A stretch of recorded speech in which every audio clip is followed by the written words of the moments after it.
Hi, my name is Norbert Griggs, and I am 62 years old, and I've been going through some things in life, and I believe the good thing about that is that I'm able to go through. And my life has been like a nightmare, really. Wind up in prison for 30 years and done 28 years on the 30-year sentence.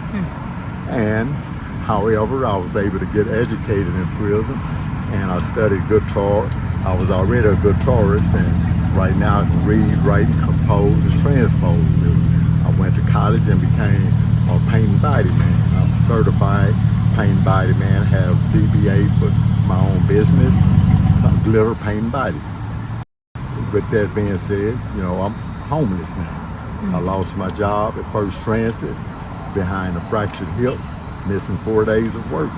And it's been kind of hard because everywhere I put applications in, they keep going with other candidates.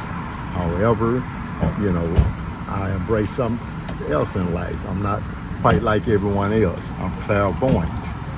So I embrace something like Harry Potter. I see anything in the invisible with my naked eye, can record it with a phone, video, or whatever, And so my life is something strange and weird. And only my God can, defines my destiny and who I am. But I know in my heart, I'm not destined to be a poor person living in poverty. But however, it's my reality. And hey, God is a good God. People like this young lady here, Miss Aubrey, she's an angel, a straight angel. She offered to buy me something to eat. Sometimes I am. No, that's okay. You don't gotta even just. Well, I'm just. No, it's all. It's nothing at all. It was no big deal.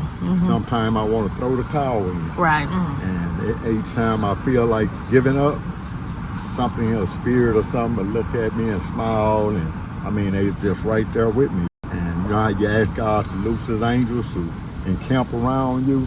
I'm able to see them all around, everywhere. It's no such thing as a haunted house or all this. Spirits are everywhere. We live amid visible force. God said, I am in charge of the visible and the invisible. And if He said it, that's what it is. I consider myself blessed, for I see things that prophets and kings long to see that are seen not. And I embrace it, and no weapon formed against me can prosper. Because if He be for me, what can be against me? That being said, I shall prevail. In Jesus' name. Okay. If you could do one thing differently in life, if you could tell your younger self something, what would it be? It would be to do the next right thing and to embrace integrity. Integrity. Yeah. Absolutely. The habits are like this. You plant an act, you harvest a habit. You start stealing candy, now-and-laters and stuff like that. You get away with it, cool-offs and cookies. Next thing you know, you're stealing clothes, and bicycles, motorcycles, cars, and then you just... So it wasn't because you were poor necessarily, is what you're saying. No. I came from you got away with it. A good family. My father and mother's been together my entire life. My father passed on. My mom's 88 years old now. I had 4 older siblings. My elder brother died, and the other 3 are still with me. And they are more or less with the tough love thing. They feel like I make some bad decisions. I have bad habits, but I'm the same person that they've been with from day one. The alcohol, etc., a coping mechanism? Look at me. I am. You're a beautiful lady. I'm sorry. Is it a coping mechanism whereby? Well, yes. You're just trying to get through the day. Yes.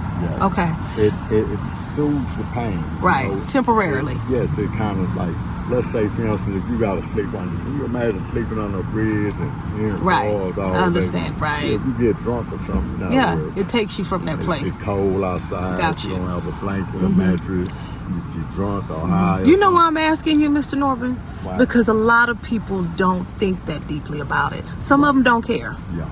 But a lot of us don't always think that deeply about it when you're not in that situation. Right. And you don't have to go through that day in and day out. Do you feel it's a dead end? No, I just I think it's a territorial thing. Mm-hmm. You know, I think Texas. Are you from Texas? Yes, I'm born and raised in Third Ward, Texas. Third Ward, Awesome Detroit. place, if Hey. you will. Yellowstone, culinary. You don't know who you Eastwood talking Street. to. I know what that is. Yeah. I'm Mm-hmm. hood. I'm hood. All right. Let's be real with it.